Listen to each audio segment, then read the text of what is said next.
Well, and immersing the Plecostomus in with these guys was not necessarily easy. I managed to lose one, and I think it was probably because of the temperature of the tank, and I had put that one in February, and it was still very cold outside.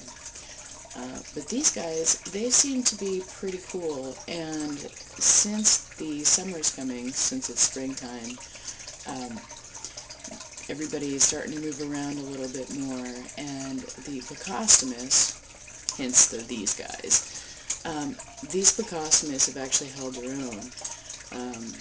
They've been in the tank for at least a week and a half, and there has been some tremendous growth thus far.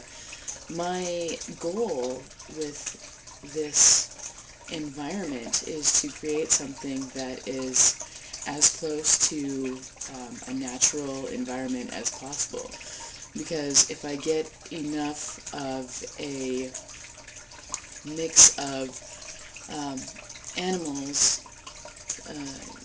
and plants that can assist with the filtration and the overall health of the tank, I don't have to stick my hand in there nearly as often and disrupt these guys. And I think they're great, actually, and they are very gregarious and outgoing, and believe it or not, you know, I mean, how gregarious and outgoing can an animal in a tank be? But I think they've got a really, really good nature. They're very intelligent. They're just really cool little salamanders. And so far, the Plecostomus have been doing really well. They've been flourishing. And these guys, the Plecostomus, I bought them, and they've got a 90-day warranty, right? And they were the last two survivors out of a shipment, and I was like, I'll take them both, because the reason I decided to grab two of them was because it's a lot easier to know that you have somebody there with you. So it's kind of a coupling, and I decided to put them together because I did not want to run the risk of having another one solo Plecostomus in there trying to figure out what these really big creatures are, who are starting to become less and less lethargic and starting to attack me. But the best part about that is once the axolotls came to the understanding that there was no way that they could, number one, stick them in their mouths, and number two, catch them, they have become more and more calm about having them in there. And I think the coolest part about that is pretty soon these Plecostomus are going to be bigger than the axolotls are. And it's really kind of a positive feeling knowing that these guys are actually flourishing. Sometimes the little guy with the 5 fingers, he will try and grab one, and it was really funny because I was like across the room in my room, and I saw this happening. I'm like, hey! So I start coming up, and he pulls away. Meanwhile, that was actually happening while one of the Plecostomus was up underneath the filter. And I've noticed that these guys are actually getting a lot more active because, well, I've added the heater, and also I think it probably has to do with sunlight, and it might actually have to do with diet as well. I've increased their protein.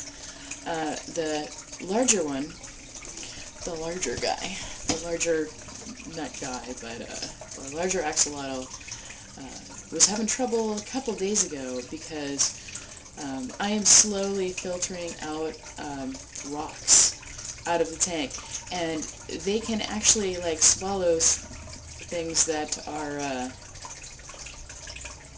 you know, about a ½ inch large. And so apparently one of them swallowed at least one rock.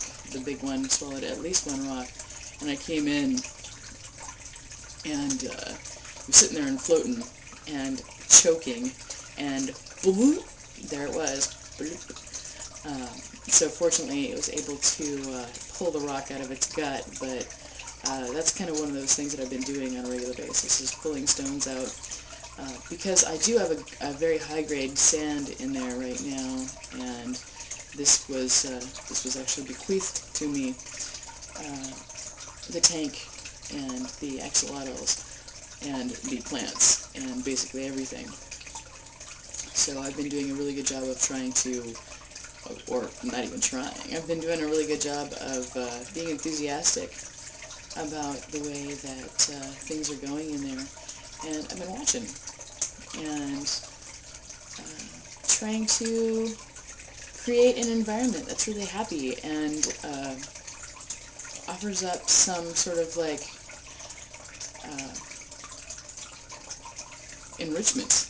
So I'm happy about that. I'm stoked about that. I like the fact that it's not, you know, a bleached sort of like, you know, very basic sort of a setup. I like the fact that there are microorganisms in there. I like the fact that the blackworms are really stoked and they're really liking it.